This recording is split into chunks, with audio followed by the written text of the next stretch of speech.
Hello students. देखिए, आज की इस क्लास के अंदर हम लोग जो चैप्टर करेंगे वो है आपका लाइफ प्रोसेस। ठीक है बेटा, कौन सा चैप्टर करेंगे हम लोग? लाइफ प्रोसेस करेंगे। क्लास 10 साइंस का एक बहुत ही इंपॉर्टेंट चैप्टर है। बोर्ड में सबसे ज्यादा वेटेज वाला चैप्टर है ये बायो का, एंड बहुत ही इंपॉर्टेंट है। ठीक है, तो लाइफ प्रोसेस के बारे में, उसके पॉइंट्स के बारे में जानने से पहले लाइफ प्रोसेस होता क्या है वो जानते हैं सबसे पहले। तो देखो, कोई भी ऐसा प्रोसेस कोई भी ऐसा प्रोसेस जो किसी भी ह्यूमन बींग्स या फिर एनिमल्स या फिर प्लांट्स को सरवाइव करने में हेल्प करता है, उसको हम लोग क्या बोलते हैं? लाइफ प्रोसेस बोलते हैं। ठीक है, क्या बोलेंगे लाइफ प्रोसेस को? कि कोई भी ऐसा प्रोसेस जो सरवाइव करने में हेल्प करता है उसको हम लोग क्या बोलेंगे? लाइफ प्रोसेस बोलेंगे। अब अगर हम बात करें ह्यूमन बींग्स की या एनिमल्स की बात करें, तो ऐसे काफी सारे प्रोसेस हैं जो अगर ह्यूमन बींग परफॉर्म ना करे या एनिमल्स परफॉर्म ना करे तो वो सरवाइव नहीं कर सकता। तो कौन कौन से ऐसे प्रोसेस होंगे? देखो बेटा, सबसे पहले नंबर पे आता है आपका रेस्पिरेशन। रेस्पिरेशन का मतलब क्या होता है? ब्रीथ इन करना, ब्रीथ आउट करना। अगर आप ब्रीथ इन नहीं करोगे, यानी कि आप ऑक्सीजन को बॉडी में लेके नहीं जाओगे, तो आप सरवाइव नहीं कर सकते। नहीं कर सकते ना। ऐसा तो नहीं है कि हमने ऑक्सीजन को आधे घंटे के लिए स्टॉप कर दिया, उसके बाद में ब्रीथ कर रहे हैं तो हम सर्वाइव करेंगे, नहीं कर सकते। सेकंड नंबर पे क्या आता है? न्यूट्रिशंस। अगर हम चाहते हैं कि हमारी जो शरीर है वो एक हेल्दी बॉडी बने, हमारा शरीर एक हेल्दी बॉडी बने, तो हमें न्यूट्रिशंस की रिक्वायरमेंट हमेशा पड़ती है। ठीक है, तो सेकंड नंबर पे कौन सा आ गया? न्यूट्रिशंस आ गया। सिमिलरली ऐसे कौन सा आ गया? ट्रांसपोर्टेशन आ गया। ट्रांसपोर्टेशन का मतलब क्या होता है? जो भी फूड हम ईट करते हैं वो कहाँ पे जाता है? स्टमक में जाता है। अब स्टमक से उस फूड को अलग अलग बॉडी पार्ट्स में पहुंचाने का काम किसका होगा? ट्रांसपोर्टेशन का होगा। ठीक है, सेम ऐसे ही जो हमने ऑक्सीजन लिया वो कहाँ पे जाएगा? आपके लंग्स में जाएगा। बट लंग्स से उसको डिफरेंट बॉडी पार्ट्स पहुंचाने का काम किसका होगा? ट्रांसपोर्टेशन का होगा। तो ट्रांसपोर्टेशन बहुत ही जरूरी है। और लास्ट और कौन सा पार्ट आता है आपका? एस्क्रिएशन आता है। राइट, कौन सा आता है? एस्क्रिएशन आता है। एस्क्रिएशन का काम क्या होता है? कि जितना भी वेस्ट आपकी बॉडी में गया है या जितना भी वेस्ट आपकी बॉडी में बना है, उस वेस्ट को आपकी बॉडी से रिमूव करने का काम किसका होगा? एस्क्रिएशन का होगा। राइट, तो हमारी बॉडी में जो एक्स्ट्रा फूड है वो क्या हो जाता है? वेस्ट बन जाता है, या फिर डेड सेल्स हो गए, या फिर क्या हो गया आपका, जो जर्म्स वगैरह हो गए। तो इन सबको आपकी बॉडी से रिमूव करना बहुत जरूरी है। जो कौन परफॉर्म कराता है? एस्क्रिएशन कराता है। तो मैंने क्या देखा इसके अंदर, कि जितने भी पार्ट्स हैं ये सारे के सारे इंपॉर्टेंट है आपकी बॉडी के लिए। अगर इनमें से कोई भी एक फंक्शन परफॉर्म नहीं करेंगे तो उस केस में क्या होगा? हमारी बॉडी जो है वो सरवाइव नहीं कर पाएगी। राइट, चाहे वो एनिमल्स हो चाहे वो प्लांट्स हो, सबके अंदर ये प्रोसेस जो है वो वर्क करते हैं। ठीक है, तो हम लोग थोड़ी सी डिटेल में जानते हैं लाइफ प्रोसेस के बारे में। सो देखिए, सबसे पहले आता है कि life process perform by living things. कौन से लाइफ प्रोसेस ऐसे हैं जो कि लिविंग थिंग्स परफॉर्म करती है? लिविंग थिंग का मतलब क्या हो गया? वो जो कि ग्रोथ कर सकते हैं, वो जो कि मूव कर सकते हैं, उसको हम लोग क्या बोलते हैं? लिविंग थिंग्स बोलते हैं। ठीक है, तो कौन कौन से प्रोसेस परफॉर्म करती है? सबसे पहले नंबर पे आता है ग्रोथ। राइट, अगर मैं एक लिविंग थिंग हूँ या आप लोग एक लिविंग थिंग्स हो, तो आप लोग क्या परफॉर्म करते हो? आप लोग ग्रोथ परफॉर्म करते हो। अगर हम ग्रोथ नहीं करेंगे तो हम लोग क्या बोलेंगे? कि हम क्या है? नॉन लिविंग थिंग्स हैं। तो जैसे वुडन हो गया, या फिर चेयर्स हो गई, या फिर आयरन हो गया, ये सब ग्रोथ नहीं करते, यानी कि ये सब क्या है? नॉन लिविंग थिंग्स है। ठीक है, सेकंड नंबर पे क्या आता है? रेस्पिरेशन। तो अगर रेस्पिरेशन के प्रोसेस को परफॉर्म नहीं करेंगे तो उस केस में क्या होगा? हम लोग सरवाइव नहीं कर पाएंगे। ठीक है ना, होगा ना ऐसा कि हम लोग 1 या 2 मिनट अगर ऑक्सीजन को अपनी बॉडी में लेके ना जाएं, चलो 5 मिनट मान लेते हैं मैक्सिमम, उससे ज्यादा हम लोग अपनी बॉडी के अंदर अगर ऑक्सीजन को स्टॉप करते हैं तो उस केस में क्या होगा? हम लोग सर्वाइव नहीं कर सकते हैं। ठीक है, तो ये बहुत इंपॉर्टेंट है। अगले नंबर पे आता है सर्कुलेशन, जिसको मैंने क्या बोला था? ट्रांसपोर्टेशन बोला था। सेम ही है, सर्कुलेशन करो या ट्रांसपोर्टेशन करो एक ही बात है। तो ये भी बहुत इंपॉर्टेंट है, क्योंकि जो भी फूड हम ईट कर रहे हैं वो स्टमक में तो गया है, बट स्टमक से उसको डिफरेंट बॉडी पार्ट्स में पहुंचाने का काम किसका होगा? आपका सर्कुलेशन का होगा या फिर ट्रांसपोर्टेशन का होगा। तो ये बहुत इंपॉर्टेंट है हमारी बॉडी के लिए। एंड लास्ट वन क्या होगा? एस्क्रिएशन। जितना भी वेस्ट है अगर हम उसको अपनी बॉडी से रिमूव नहीं करेंगे तो वेस्ट क्या होगा? स्टोर होता रहेगा, और हमारी बॉडी जो है वो इम्प्योर होते होते सर्वाइव नहीं कर पाएगी। तो इसका भी इंपॉर्टेंट रोल प्ले होता है हमारी बॉडी के लिए। तो अगर ये चारों प्रोसेस जो है वो नॉर्मल तरीके से परफॉर्म होते हैं, तो उस केस के अंदर हम बोल सकते हैं कि हमारा जो लाइफ प्रोसेस है वो एकदम एक्यूरेट चल रहा है, एकदम ओके चल रहा है। ठीक है, ओके।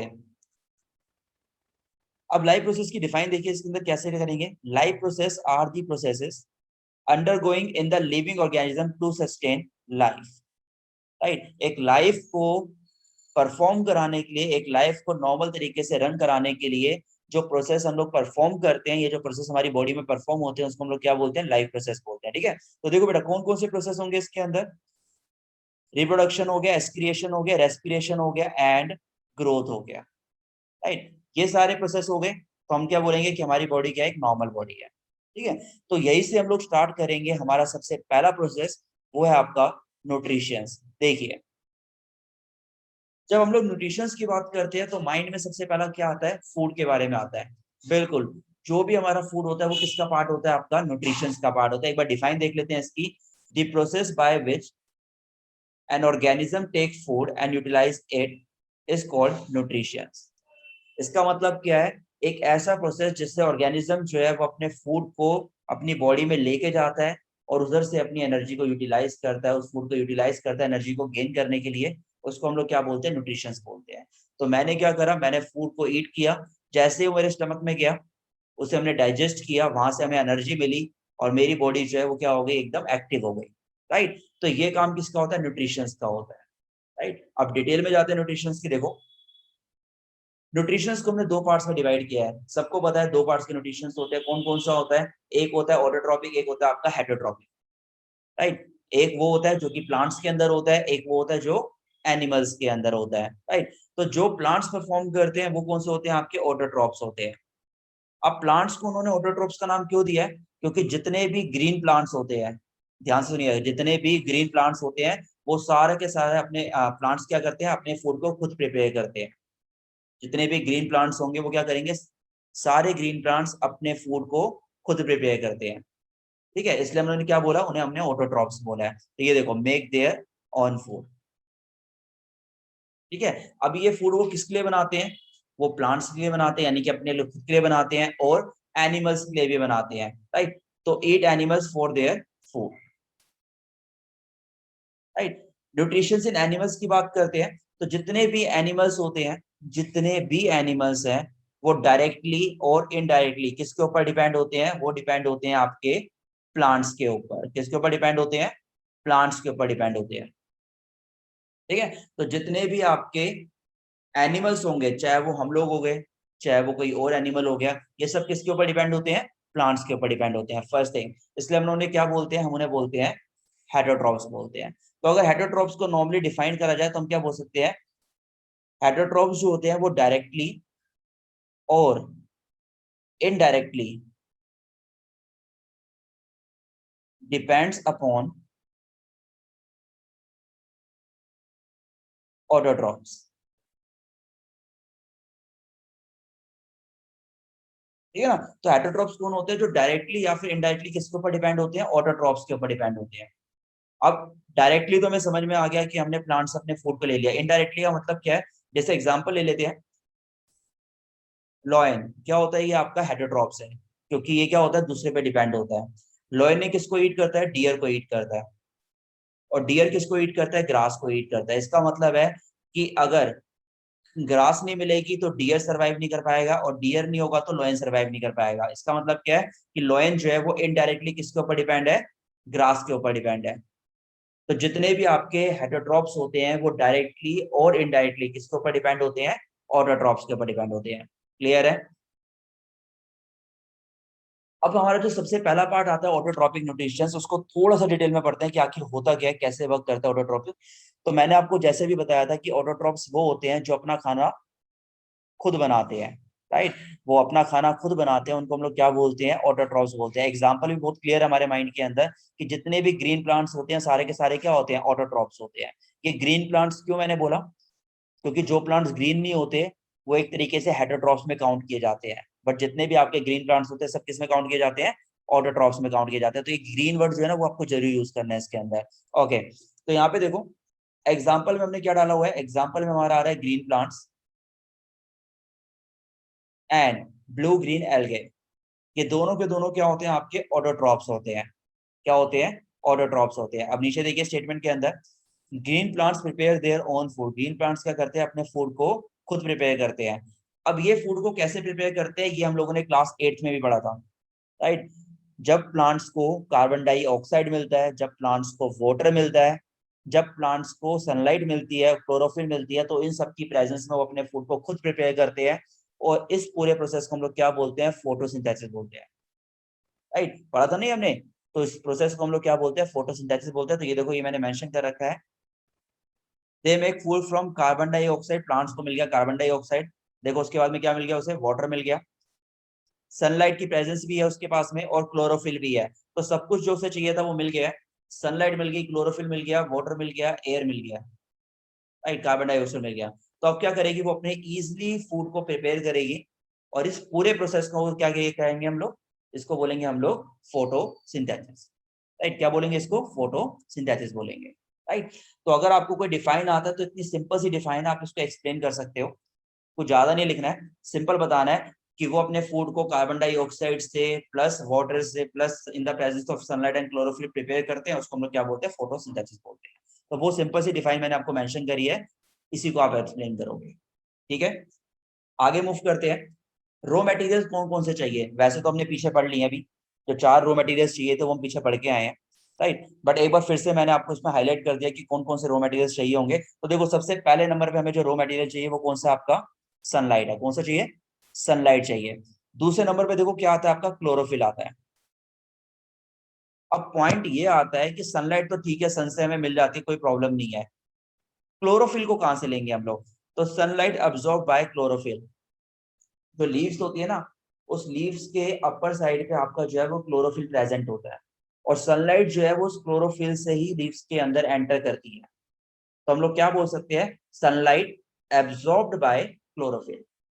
सनलाइट को कौन एब्सॉर्ब करता है? क्लोरोफिल एब्सॉर्ब करता है, राइट। तो ये हो गया आपका sunlight absorbed bye chlorophyll. Third number पे आता है CO2, कार्बन डाइऑक्साइड। इस टॉपिक को भी हमने 8th क्लास में पढ़ा हुआ है कि स्टोमेटा, स्टोमेटा जो लीव्स के टॉप पे प्रेजेंट होता है, वो क्या करता है?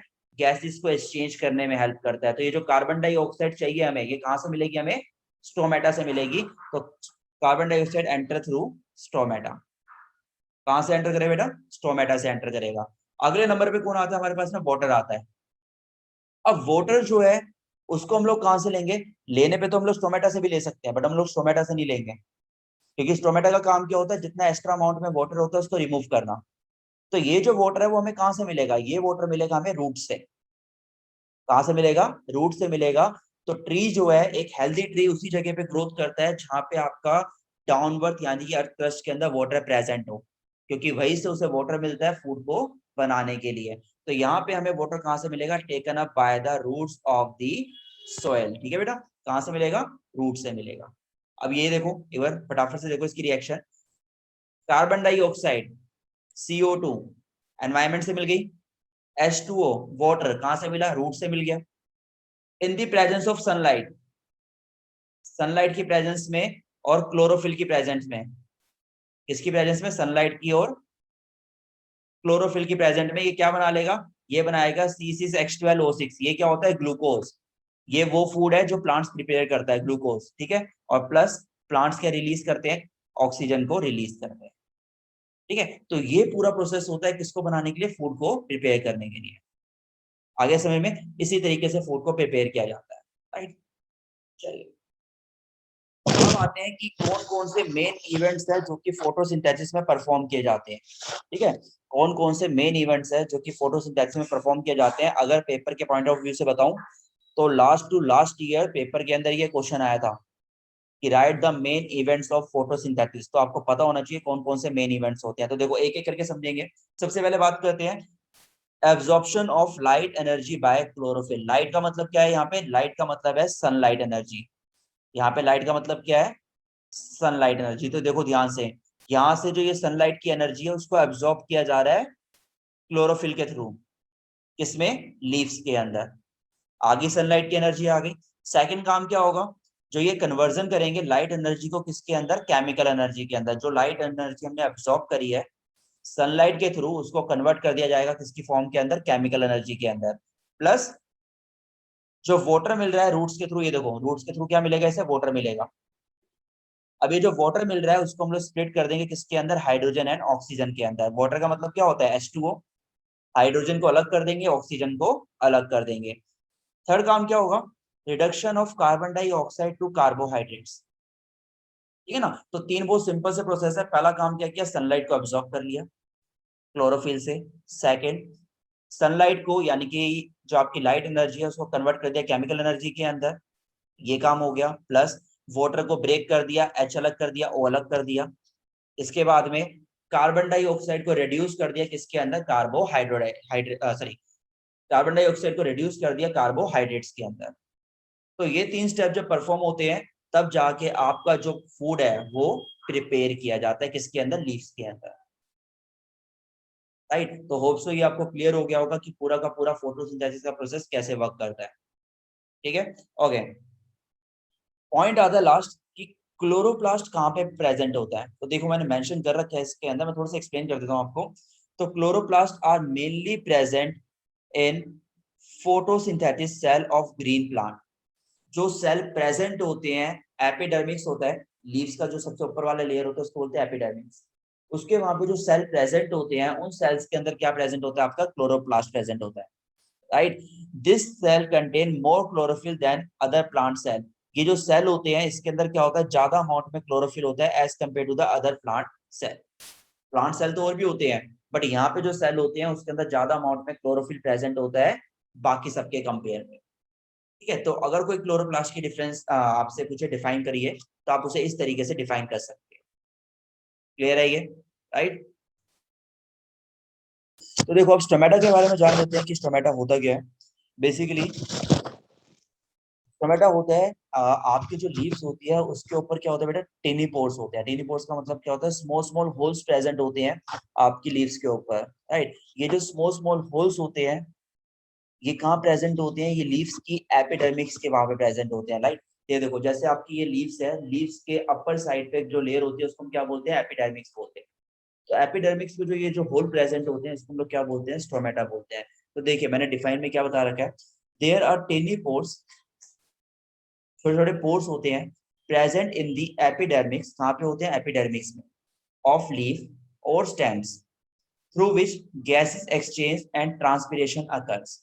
देखो गैसेस एक्सचेंज तो समझ में आ गया कि कार्बन डाइऑक्साइड को अंदर लेना है, ऑक्सीजन को बाहर छोड़ना है, तो ये काम तो समझ में आ गया। ट्रांसपिरेशन का मतलब क्या होता है, हमारे जो लीव्स है उसमें जब फूड वो प्रिपेयर करते हैं तो कुछ एक्स्ट्रा अमाउंट में वाटर जो है वो बच जाता है, कुछ एक्स्ट्रा अमाउंट में क्या होता है, वाटर लेफ्ट रह जाता है। अब ये जो वाटर जो बच जाता है इस वाटर को रिमूव किया जाता है आपके लीव्स के स्टोमेटा के थ्रू, और इसी को हम लोग क्या बोलते हैं, ट्रांसपिरेशन बोलते हैं। क्या बोलते हैं, ट्रांसपिरेशन। तो excess amount of water remove from this stomata is known as transpiration. उसको क्या बोला जाएगा, ट्रांसपिरेशन बोला जाएगा। तो देखो फंक्शन ऑफ स्टोमेटा देख लेते हैं एक बार, कौन कौन से फंक्शन परफॉर्म करता है स्टोमेटा। पहला, एक्सचेंज ऑफ गैसेस, गैसेस को एक्सचेंज करना। कौन कौन सी गैसेस, एक तो आपका ऑक्सीजन हो गया, एक कार्बन डाइऑक्साइड हो गया। अब ये दोनों क्यों बताया गया है, क्योंकि रात के टाइम पे अलग परफॉर्म करता है, दिन में अलग परफॉर्म करता है। पढ़ा है ना हमने कि दिन के टाइम में वो क्या करता है, कार्बन डाइऑक्साइड लेता है और ऑक्सीजन रिलीज करता है, बट रात के टाइम में प्लांट्स क्या करते हैं, ऑक्सीजन को लेते हैं और कार्बन डाइऑक्साइड को रिलीज करते हैं। इसलिए हमने क्या बोला, सीधा एक्सचेंज ऑफ गैसेस करते हैं, oxygen and carbon dioxide. Second आता है, it loses a large amount of water during transpiration. Transpiration के प्रोसेस के अंदर ये लार्ज अमाउंट ऑफ वाटर को क्या करते हैं, लूज करते हैं। इसको हम लोग क्या बोलते हैं, ये होते हैं आपके फंक्शन ऑफ स्टोमेटा। समझ में आ गए, दो ही फंक्शन है सिंपल, पहला गैस को एक्सचेंज करना, दूसरा ट्रांसपिरेशन करना, सिंपल। क्लियर है। देखो आगे बढ़ते हैं इसके बाद में, हेटरोट्रॉपिक न्यूट्रिशंस वो क्या होते हैं, ये बहुत सिंपल है, ये अपनी तरह है। जो अपना खाना खुद नहीं बनाएंगे, दूसरों के ऊपर डिपेंड होंगे, चाहे उन्हें खाना प्लांट से मिल जाए, चाहे एनिमल से मिल जाए, जैसे मर्जी मिल जाए, ये अपना खाना खुद प्रिपेयर नहीं करते हैं, उसको हम लोग क्या बोलेंगे, हेटरोट्रॉपिक न्यूट्रिशन बोलेंगे। तो the mode of nutrition in which an organism take food from another organism is called as heterotrophic nutrition. ठीक है, चाहे वो आपके फ्लैश ईटिंग वाले हो, चाहे वो आपके प्लांट ईटिंग वाले हो, सब किस में आते हैं, आपके हेटरोट्रॉपिक में आते हैं। सिंपल सा फंडा, ये अपना खाना खुद नहीं बनाने वाले, राइट। तो एग्जांपल देखो इसके अंदर, एग्जांपल में क्या आएगा, आपके जितने भी एनिमल्स हो गए, लाइक ह्यूमन बींग्स हो गया या जो भी एनिमल्स हो गया, कैट हो गया, जो मर्जी आ जाए, ये सब एनिमल्स प्लस फंगाई, यानी कि माइक्रो ऑर्गेनिज्म जितने होते हैं वो भी किसमें काउंट किए जाते हैं, आपके हेटरोट्रॉपिक न्यूट्रिशंस के अंदर। आगे ना समझ में। अगला पार्ट देखो, हेटेरोट्रॉपिक न्यूट्रिशंस को हम लोग डिवाइड करते हैं 3 पार्ट्स के अंदर। कौन कौन से 3 पार्ट्स हैं आपके? The first one is the saprophytic, second one is the holozoic and the third one is the parasitic. Right, तीनों के तीनों क्या है? हेटेरोट्रॉपिक न्यूट्रिशन है, बट ये उनके 3 अलग अलग पार्ट्स हैं। तो सैप्रोफाइटिक कौन से होते हैं? सबसे पहले बात करते हैं सैप्रोफाइटिक की। Organism feed on dead and decaying plants and animals. इसका मतलब क्या है? जो एनिमल्स मर जाते हैं या फिर जो एनिमल्स सड़ जाते हैं, उनकी बॉडी से ये अपने फूड को गेन करते हैं, उसको हम लोग क्या बोलते हैं? सैप्रोफाइटिक न्यूट्रिशंस बोलते हैं। ठीक है, तो दोबारा से डेफिनेशन सुनो। Organism feed on dead and decaying plants and animals. तो एग्जांपल भी देखना पड़ेगा। एग्जांपल क्या आएगा इसका? फंगई। ठीक है, तो अब तो देखो 1 मार्क्स का क्वेश्चन आने लग गया ना। तो डायरेक्टली आ जाता है कि फंगई जो है वो किसके कौन से टाइप का न्यूट्रिशन है, इस टाइप का क्वेश्चन आ सकता है। या फिर एग्जांपल बताइए कि सैप्रोफाइटिक न्यूट्रिशन का कौन सा होगा, 4 ऑप्शंस दे देगा। तो आपको पता होना चाहिए कि ये होते क्या है और इसके एग्जांपल्स क्या होते हैं। सेकंड नंबर पे आता है आपका होलोजोइक। देखो होलोजोइक क्या होता है बेटा? होलोजोइक वो होते हैं जो कि फूड को अपनी बॉडी के अंदर लेके जाते हैं, जो पूरे फूड को अपनी बॉडी के अंदर लेके जाएंगे और अंदर ले जाने के बाद में उसमें से एनर्जी को गेन करेंगे। तो एग्जांपल माइंड में क्या आएगा? सबसे पहला, जैसे हम लोग हो गए। हम लोग क्या करते हैं? कोई भी फूड है उसको अपनी बॉडी के अंदर लेके जाते हैं, अंदर ले जाने के बाद में उसे क्या करते हैं? डाइजेस्ट करते हैं। तो we all are the example of holozoic nutritions, right? तो animal take in solid food. Animal क्या करते हैं? फूड को, सॉलिड फूड को अपनी बॉडी में अंदर लेके जाते हैं एंड देन ब्रेक डाउन करते हैं इनसाइड द बॉडी। बॉडी के अंदर ले जाकर के उसको क्या करते हैं? ब्रेक करते हैं। तो हम लोग किसके एग्जांपल में आ जाएंगे? होलोजोइक न्यूट्रिशंस के अंदर। तीसरे नंबर पे जो आखिरी है आपका, वो है आपका पैरासिटिक न्यूट्रिशंस। देखो पैरासिटिक न्यूट्रिशंस का मतलब क्या होता है? ये सामने वाले एनिमल्स को कोई हार्म नहीं पहुंचाते, ना ही उन्हें मारते। बस क्या करते हैं? उनकी बॉडी से अपने फूड को गेन करते रहते हैं, चाहे वो अंदर में जाकर करें, चाहे वो बाहर से करें। राइट, चाहे वो बॉडी के अंदर से भी गेन कर सकते हैं, चाहे वो बॉडी के बाहर से भी कर सकते हैं। जैसे फॉर एग्जांपल मेरे पास में जो डॉग है, उसकी बॉडी में टिक्स हो जाते हैं। टिक्स का मतलब क्या? छोटे छोटे माइनर कीड़े हो जाते हैं। ये क्या करते हैं? ये उसको मारते नहीं है, बट मेरे डॉग्स की बॉडी से क्या करते हैं? अपने फूड को गेन करते रहते हैं। तो ये किसका एग्जांपल हो गया? आपका पैरासिटिक न्यूट्रिशंस का एग्जांपल हो गया। ऐसे बहुत सारे एग्जांपल है, जैसे कस्केडा हो गया, टिक्स तो मैंने आपको बता ही दिया। तो ये किस में आते हैं? आपके पैरासिटिक में आते हैं। तो ऐसा जरूरी नहीं कि बाहर से ही फूड को गेन करें, बॉडी के अंदर से भी फूड को गेन कर सकते हैं, उसको भी हम किस में काउंट करते हैं? पैरासिटिक में करते हैं। तो डिफाइन देखो एक बार इसकी। इट लिव इनसाइड और outside the other organisms and derive nutritions from it. समझे ना? तो इनसाइड भी हो सकता है और आउटसाइड भी हो सकता है ऑर्गेनिज्म से, और वहां से फूड को गेन करते हैं, तो उसको हम लोग क्या बोलते हैं? पैरासिटिक न्यूट्रिशंस बोलते हैं। एग्जांपल टिक्स और कैस्टिका। राइट, चलिए अब हम देखते हैं कि फूड को, न्यूट्रिशंस को बॉडी के अंदर कैसे ले जाया जाता है। तो हम एक एक करके चालू करेंगे। हम लोग ह्यूमन बीइंग की भी बात करेंगे, बट उससे पहले हम ये जानते हैं कि जो आपके यूनिसेलुलर ऑर्गेनिजम्स है, उसमें ये कैसे परफॉर्म होता है। तो देखो मेरे को बताने की जरूरत नहीं है, क्योंकि आप लोग 7th 8th 9th में यही पढ़ते आ रहे हो कि डिफरेंस क्या होता है मल्टी सेलुलर में और यूनिसेलुलर के अंदर। राइट, सिंगल सेल और मल्टीपल सेल। तो ये बताने की जरूरत नहीं है। और जब भी सिंगल सेल का एग्जाम्पल आता है तो माइंड में सबसे पहला नाम जो आता है वो आता है अमीबा। राइट, सबसे पहला नाम कौन सा आता है? अमीबा आता है। तो अमीबा का एग्जाम्पल लेके चलते हैं। तो देखो ये अमीबा का डायग्राम है, ये अमीबा है, एंड इधर जो है यहाँ पे ये उसका फूड है। अब अमीबा के पास में एक ही सेल है और उसी एक सेल को सारे के सारे फंक्शन को परफॉर्म करना है। अब जैसे हमारी बॉडी, हमारे पास तो अलग अलग सेल है जो अलग अलग फंक्शन को परफॉर्म करते हैं, बट इस बेचारे के पास में एक ही सेल है और वही एक सेल सारे के सारे फंक्शन परफॉर्म करेगा। वही आपका क्या करेगा? फूड को लेता भी है, वही क्या करता है? आपके फूड को रिमूव भी करता है। तो सारा काम वही परफॉर्म करता है। तो कैसे करेगा? ये देखिए, पहला प्रोसेस। सेकंड काम क्या होगा? यहाँ पे देखिए, उसने, अमीबा ने अपने बॉडी के पार्ट को ओपन कर दिया ताकि उस फूड को वो क्या कर सके? इंसर्ट कर सके। तो ये देखो उसने ओपन कर दिया। थर्ड केस क्या होगा? उसने एक फूड वैक्यूल बनाया। पेपर में क्वेश्चन आता है कि फूड वैक्यूल होता क्या है। फूड वैक्यूल का मतलब क्या है? कि बॉडी के अंदर एक शेप बना लेना जहां पे आपका फूड एंटर कर सके। तो ये देखो फूड वैक्यूल बनाया उसने। एंड द फोर्थ केस के अंदर उस फूड को उसकी बॉडी के अंदर क्या करा? पूरी तरीके से इंसर्ट कर लिया। और इससे अगले केस में क्या होगा? वो फूड कंप्लीटली डाइजेस्ट हो जाएगा। राइट, वो फूड क्या होगा? कंप्लीटली डाइजेस्ट हो जाएगा इसके अंदर। तो इस तरीके से क्या करता है, अमीबा फूड को अपनी बॉडी के अंदर इंसर्ट करता है। तो ये होता है how single cell organism obtain their food. एक सिंगल सेल का ऑर्गेनिज्म जो है वो कैसे अपने फूड को ऑब्टेन करता है, वो इस तरीके से करता है। राइट, तो स्टेप्स देखो, स्टेप्स मैंने इसके अंदर कंप्लीटली बता रखे हैं। सबसे पहले आपका अमीबा था, उसने क्या करा, पैसिडोपोडिया करा, यहाँ पे ये देखो।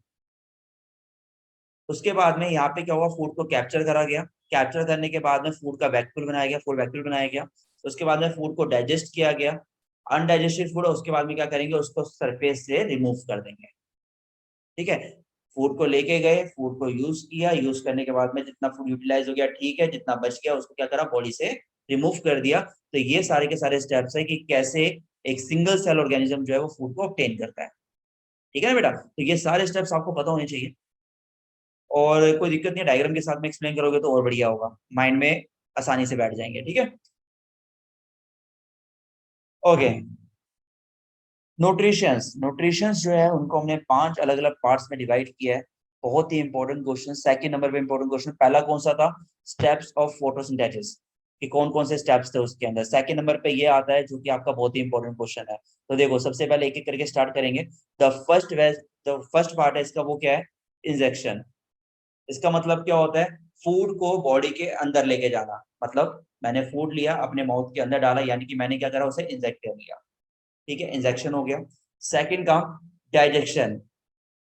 अब जो फूड का साइज है वो इतना बड़ा है, तो हम क्या करेंगे, उस फूड को अपने माउथ से ब्रेक करेंगे, फिर स्टमक में जाएगा, वहां ब्रेक डाउन होगा। तो ये जो ब्रेक डाउन हो रहा है वो फूड का, उसको हम लोग क्या बोलते हैं, डाइजेशन बोलते हैं। तीसरे नंबर पे क्या आता है आपका, एब्जॉर्प्शन। अब जो ये फूड आपने ईट किया है, स्टमक में गया, स्टमक से वो फूड जो है वो आगे मूव करेगा कहाँ तक, स्मॉल इंटेस्टाइन तक। उसको हम लोग क्या बोलते हैं, एब्जॉर्प्शन बोलते हैं। The fourth part is assimilation. Assimilation का मतलब क्या है, अब उस फूड को यूटिलाइज करना। यूटिलाइज का मतलब क्या है, कि उस फूड में से जितनी भी एनर्जी मिल सकती है उस एनर्जी को बाहर निकाल लेना, यूटिलाइज कर लेना। राइट, तो जैसे ही वो एनर्जी बाहर आएगी, अब वो जो फूड है वो आपके लिए क्या हो गया, वेस्ट हो गया, उसका कोई काम नहीं है। तो वो क्या होगा, रिमूव कर दिया जाएगा आपकी बॉडी से, जिसको हम लोग क्या बोलेंगे, इजेक्शन बोलेंगे। राइट, तो ये 5 स्टेप्स जो है वो परफॉर्म किए जाते हैं हर एक लिविंग ऑर्गेनिजम्स के अंदर। ठीक है, यही 5 प्रोसेस जो है परफॉर्म किए जाते हैं लिविंग ऑर्गेनिजम्स के अंदर। तो देखो, अमीबा ने सबसे पहला काम क्या करा, फूड को बॉडी के अंदर डाला। सेकंड काम, वो फूड जो है वो बॉडी के अंदर इंसर्ट हो रहा है। थर्ड काम, उसको वैक्यूल बना करके फूड को बॉडी के अंदर लेके गया। फोर्थ काम देखो क्या करा है इसके अंदर, जो फूड है उसको कंप्लीटली एब्जॉर्ब कर लिया बॉडी के अंदर। फिफ्थ काम, एसिमिलेशन, उसमें से जितनी एनर्जी हम निकाल सकते थे वो एनर्जी निकाल रहे हैं। एंड द लास्ट काम, अब वो फूड हमारे लिए वेस्ट हो गया तो उसको बॉडी से रिमूव कर देना। यही तो होता है ना कि आपका एक पूरा डाइजेस्टिव सिस्टम का काम होता है, कि फूड को लेके जाने से लेकर के फूड जो वेस्ट है उसको रिमूव कर देना। यही काउंट किया जाता है किसके अंदर, न्यूट्रिशंस के अंदर। ठीक है, किस में काउंट किया जाता है, न्यूट्रिशंस के अंदर। ओके, अब आता है सबसे मेन टॉपिक न्यूट्रिशंस का, वो है आपका न्यूट्रिशन इन ह्यूमन बींग्स। बहुत बड़ा टॉपिक है, हम लोग एक एक करके समझेंगे इसे। तो सबसे पहले इस डायग्राम को देखिए, राइट हैंड साइड के अंदर ये जो डायग्राम गिवन है उसको आपका पूरा का पूरा जो आपको डाइजेस्टिव सिस्टम्स है न्यूट्रिशंस का या बॉडी का, वो पूरा एक्सप्लेन कर रखा है इसके अंदर, ईच एंड एवरी पार्ट है। तो इसी की तरीके से हम समझेंगे, ध्यान से देखिएगा इसके अंदर। सबसे पहला पॉइंट, जब कोई फूड हमारी बॉडी के अंदर एंटर करता है तो वो कहाँ पे जाता है, हमारे माउथ के अंदर जाता है। कहाँ पे जाता है, माउथ के अंदर जाता है। तो माउथ के अंदर जब वो जाता है तो पहला काम क्या होगा, intake of whole food, food को माउथ के अंदर लेके जाना। माउथ में मिलेंगे उसे अलग अलग चीजें। पहला क्या मिलेगा उसे, टीथ मिलेगा। अब पॉइंट ये आता है टीथ का काम क्या होगा, टीथ का काम क्या होगा, उस फूड को ग्राइंडिंग करना एंड च्यूइंग करना। राइट, तो देखो अभी फूड जो है वो कहाँ पे एंटर कर रहा है, माउथ के अंदर एंटर कर रहा है। और हम क्या कर रहे हैं, उसे ग्राइंड कर रहे हैं और च्यूइंग कर रहे हैं। ठीक है, हम क्या कर रहे हैं, उसे ग्राइंड और च्यूइंग कर रहे हैं ताकि वो स्मॉल साइज में कन्वर्ट हो जाए। सेकंड नंबर पे आता है हमारा टंग। टंग का काम क्या होगा, उस फूड को टेस्ट करना, कि उसका टेस्ट कैसा है, ये हमें बताएगा। सेकंड, उस फूड को रोल करते रहना। अब ये रोलिंग क्यों इंपॉर्टेंट है, अगर ये टंग जो है वो रोलिंग नहीं करेगा तो हम क्या करेंगे, एक ही पोर्शन को बार बार क्या करेंगे, च्यूइंग करते रह जाएंगे। राइट, अब हम लोग सारे के सारे फूड को च्यूइंग कर सके, इसलिए वो क्या करता रहता है, आपका टंग उसे रोल करता रहता है। ठीक है ना, क्या करता है, रोल करता रहता है। तो सेकंड काम क्या होता है, rolling of food. And third one क्या होता है, अब जब वो फूड जो है वो कंप्लीटली च्यूइंग हो गया है, ग्राइंड हो गया है, तो उस फूड को पुश करना कि वो हमारी ईसोफेगस में जा सके, ये काम किसका होगा? आपका टंग का होगा। ठीक है, तो पुशिंग डाउन ऑफ फूड का काम भी कौन करेगा? टंग करेगा।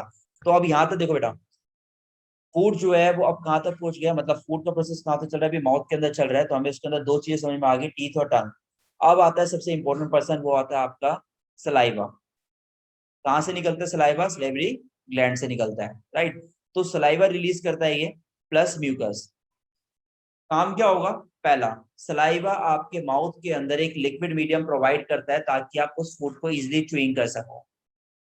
होता है ना, जैसे हम फूड च्यूइंग करते हैं तो पीछे से अपने आप लिक्विड आता रहता है, तो वो क्या करता है? इजी च्यूइंग करने में हेल्प करता है। सेकंड मोस्ट इंपोर्टेंट काम, जो सलाइवा होगा वो स्टार्च को कन्वर्ट कर देता है किसकी फॉर्म के अंदर? शुगर की फॉर्म के अंदर, ताकि वो हमारी बॉडी में इजीली जाकर के डाइजेस्ट हो सके, राइट। थर्ड काम, सलाइवा का काम क्या होता है? एक लिक्विड मीडियम प्रोवाइड करना ताकि वो जो आपका फूड है जो फ्लो कर रहा है फूड पाइप से, आपका जो फूड है जो फ्लो कर रहा है फूड पाइप से, वो इजीली फ्लो कर सके। इसके लिए सलाइवा क्या करता है? एक लिक्विड मीडियम प्रोवाइड करता है उन्हें, राइट। अब लिक्विड होगा तो क्या होगा? इजीली आपका जो फूड है वो ईसोफेगस से आसानी से फ्लो कर पाएगा। ठीक है, तो ये काम होता है आपके माउथ का पूरा। माउथ के बाद में अब आपका फूड जो है वो कहाँ पे पहुंच गया? ईसोफेगस में पहुंच गया, यानी कि इधर देखो, इधर पहुंच गया आपका फूड, इस जगह पे, राइट। अब इसका बहुत ही कमाल का फंक्शन है ईसोफेगस का, कि जैसे ही फूड इसके अंदर आता है ये अपने आप को स्वेल कर लेता है, और जैसे ही फूड इसमें से बाहर निकलता है ये अपने आप को श्रिंक कर लेता है। ठीक है, ये इसका फंक्शन है, राइट। फूड जो है वो माउथ से स्टमक तक जाना चाहता है, और बीच में क्या मिल रहा है उसे? ईसोफेगस मिल रहा है, राइट। तो ये जो मूवमेंट होती है from the mouth to the stomach, इस मूवमेंट को हम लोग क्या बोलते हैं? पेरिस्टेटिक मूवमेंट बोलते हैं। क्या बोलते हैं इसको हम लोग? Peristaltic movement. Taking the food from the mouth to the stomach, mouth से लेकर के स्टमक तक पहुंचाने का काम किसका होगा? आपका पेरिस्टेटिक मूवमेंट का होगा। और इस मूवमेंट में कोई प्रॉब्लम ना है, इसलिए आपका जो ईसोफेगस होता है उसको इस तरीके से बनाया गया है कि फूड एंटर करते ही अपने आप को स्वेल कर लेता है, और फूड को बाहर निकलते ही अपने आप को श्रिंक कर लेता है। ठीक है, तो ये देखो, contractions and the expansions of the muscles of the oesophagus, right. Food कहाँ पहुंच गया? आपके ईसोफेगस से निकल के स्टमक तक आ गया। अब स्टमक में उसे क्या क्या मिलेगा? ध्यान से समझिए। स्टमक में मिलेंगे उसको काफी सारे गैस्ट्रिक ग्लैंड्स, और ये गैस्ट्रिक ग्लैंड्स क्या करते हैं? ये रिलीज करते हैं गैस्ट्रिक जूस को। किसको रिलीज करते हैं? गैस्ट्रिक जूस को रिलीज करते हैं। अब कौन कौन से जूस को रिलीज करेंगे ये? एक रिलीज करेंगे सबसे पहले पेप्सिन। सुना हुआ है हमने, 8th में भी सुना है, 9th में भी सुना है पेप्सिन के बारे में। पेप्सिन का काम क्या होता है? ये ब्रेक डाउन करता है प्रोटीन्स को। किसको ब्रेक डाउन करता है? प्रोटीन्स को, राइट। तो enzymes that break down proteins. अब आपका सवाल है कि सर एंजाइम्स क्या होते हैं? बेटा एंजाइम्स वो होते हैं जो कि फूड को उस लेवल पे ले जाते हैं जो आपका सेल जो है एब्जॉर्ब कर सके, राइट। हमने जो फूड को ईट करा वो बहुत बड़ा था, हमने उसे च्यूइंग करा, ग्राइंडिंग कर दिया, छोटा बना दिया, स्टमक में गया और छोटा हो जाएगा, बट ये इतना छोटा नहीं हो पाएगा जितना हमारे सेल ऑक्यूपाई कर सके, राइट। तो ये कौन करवा पाता है? ये करवा पाता है आपके एंजाइम्स। कौन करवा पाता है? एंजाइम्स करा पाता है। तो एंजाइम्स क्या करता है? प्रोटीन को ब्रेक डाउन कर देता है। किसकी हेल्प से? पेप्सिन की हेल्प से। सेकंड नंबर पे आता है हाइड्रोक्लोरिक एसिड। हाइड्रोक्लोरिक एसिड क्या करता है? Make medium acidic. Medium acidic बनाने का फायदा क्या होगा? ताकि आपने जो फूड आपके स्टमक में गया उसको आप डिके कर सको। डिके का मतलब है आप उसे सड़ा सको, क्योंकि जब तक आप उसे सड़ाओगे नहीं वो छोटे पार्टिकल्स में चेंज नहीं होगा और उसमें से एनर्जी नहीं ले जाएगी। ठीक है, and the third one is the mucus. Mucus का काम क्या होगा? हमारे स्टमक के अंदर इतने सारे जूसेस वगैरह प्रेजेंट है जो कि काफी हार्मफुल है। अब ये क्या कर सकते हैं? हमारे स्टमक के अंदर ईचिंग कर सकते हैं, उसको हार्म कर सकते हैं। तो यहाँ पे म्यूकस क्या करता है? एक तरीके से प्रोटेक्ट इनर लाइनिंग बनाता है ऑफ स्टमक।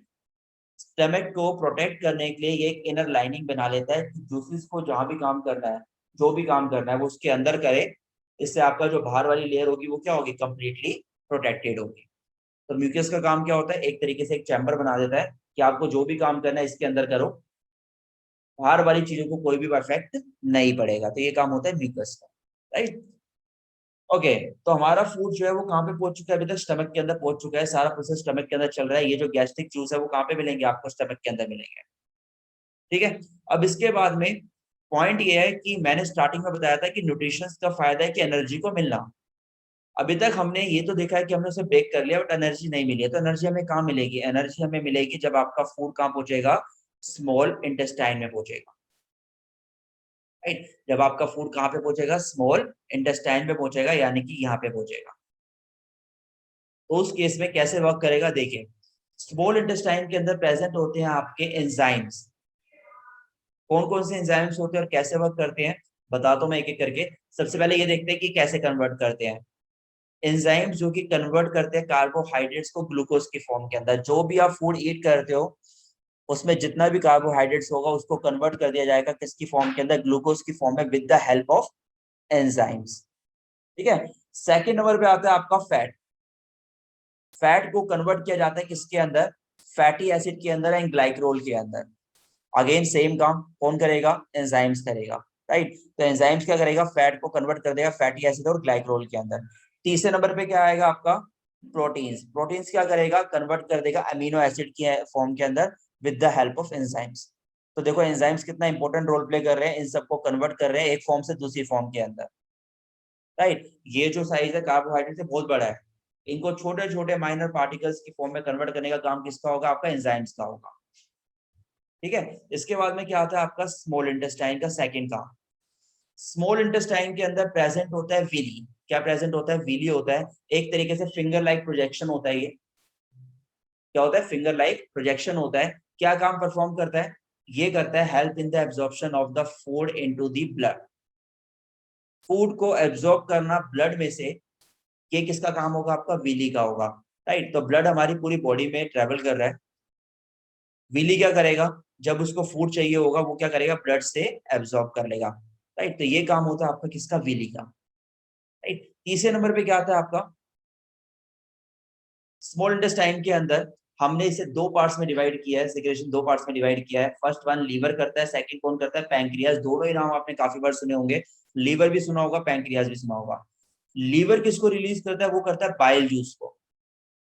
किसको करता है, बाइल जूस को। अब बाइल जूस का काम काफी सिंपल है, जितना भी लार्ज फैट होगा, जितना भी लार्ज फैट होगा उसको कन्वर्ट कर देगा किसके अंदर, स्मॉल फैट के अंदर, राइट। जितना भी लार्ज फैट होगा उसको कन्वर्ट कर देगा किसके अंदर, स्मॉल फैट के अंदर। ये काम किसका होगा, आपका बाइल जूस का होगा। एंड पैंक्रियास, पैंक्रियास का काम क्या होगा, ये रिलीज करता है पैंक्रियाटिक जूस। किसको रिलीज करता है, पैंक्रियाटिक जूस। ये पैंक्रियाटिक जूस को हमने दो पार्ट्स में डिवाइड किया। The first one is the trypsin and the second one is the lipase. दोनों एंजाइम्स है, ट्राइप्सिन भी एंजाइम है और लीपेज भी एंजाइम है। काम क्या करेंगे, ट्राइप्सिन जो है वो प्रोटीन्स को पेप्टोन्स में कन्वर्ट करेगा। ये याद करनी है टर्म्स, ध्यान रखनी है आपको। ट्राइप्सिन का काम क्या होगा, प्रोटीन्स को कन्वर्ट कर देना पेप्टोन से। एंड लीपेज का काम क्या होगा, फैट को कन्वर्ट कर देना लिपिड से। ठीक है ना, फैट को कन्वर्ट कर देना लिपिड्स की फॉर्म के अंदर। ठीक है। तो ये सारा प्रोसेस कहाँ पे चल रहा है, ये अभी यहाँ पे चल रहा है स्मॉल इंटेस्टाइन के अंदर। ये जो बाइल जूस वगैरह है और जो पैंक्रियाटिक जूस है कहाँ पे है, ये आपके स्मॉल इंटेस्टाइन में परफॉर्म हो रहे हैं। ठीक है। And the last one, large intestine. Large intestine का काम क्या होगा, ये देखो, ये जो दिख रही है ये है आपकी लार्ज इंटेस्टाइन। इसका काम क्या होगा, आपकी बॉडी में जितना भी एक्स्ट्रा अमाउंट में वाटर होगा उस सबको आपकी बॉडी से रिमूव कर देना। ये काम कौन परफॉर्म करता है, आपका लार्ज इंटेस्टाइन करता है। It means absorb excess of water, जितना भी एक्सेस ऑफ वाटर आपकी बॉडी के अंदर सबको एब्जॉर्ब करके रिमूव करने का काम। ठीक है। Second, rest of the material is remove from the body विया the NS. Rest of the material का मतलब क्या है, जितने भी आपके वेस्ट हो गए, चाहे आपके नाइट्रोजनियस वेस्ट है, कोई भी वेस्ट हो, राइट, जो भी आपके यूज नहीं हो रहे, चाहे डेड सेल हो गए, कुछ भी हो गए, इन सबको आपके स्टमक से रिमूव करने का काम किसका होगा, लार्ज इंटेस्टाइन का होगा। ठीक है। तो अभी तक हमने जितनी भी स्लाइड्स पढ़ी है, जब आप वीडियो देखें तो उसके अंदर जो भी आपको स्लाइड्स कंप्लीट होती है आप उसका स्क्रीनशॉट ले लो, ये आपके नोट्स की तरह काम आएगा। इसको आप नोट्स की तरह यूज कर सकते हो और एक इजी वे है लर्न करने का। ठीक है। तो यहीं पर हमारा जो ये फर्स्ट पार्ट है वो कंप्लीट होता है। जो हमारा सेकंड पार्ट आएगा इसका लाइव प्रोसेस का, जिसमें हम रेस्पिरेशन डिस्कस करेंगे, वो हम लोग नेक्स्ट वीडियो के अंदर करेंगे। तो यहाँ पे हम इसे एंड करते हैं, बाकी जो हम अपने नेक्स्ट क्लास के अंदर करते हैं, राइट।